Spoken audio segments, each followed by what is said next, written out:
ఈ మధ్య జాతకాలు చూసే ఒక వ్యక్తిని కలిశాను. ఆయనకి మంచి పేరుందని మామూలుగా ఆయనతో కలిసి కొన్ని విషయాలు తెలుసుకుందామని కలిశాను. కలిసినప్పుడు ఎందుకంటే మా ఇద్దరి మధ్య మంచి ఫ్రెండ్షిప్ ఉంది.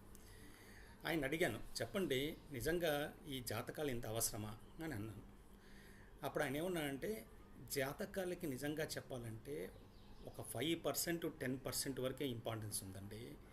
మిగతా అంతా భగవంతుని అనుగ్రహం మీద ఆధారపడి ఉంటుంది. నేను ఈ మధ్యకాలంలో ఎన్నో జాతకాలు చూశాను, కానీ నాకు అర్థం కానిది ఏమిటి అంటే, భగవంతుని యొక్క సృష్టి ఎలా ఉందో ఒకసారి చూస్తే నాకే అర్థం కావట్లేదు. కొన్నిసార్లు ఇది కరెక్ట్గా చెప్పాను అనుకుంటున్నాను, అది కరెక్ట్ కావట్లేదు. కొన్ని రాంగ్ చెప్పింది మంచి అవుతోంది.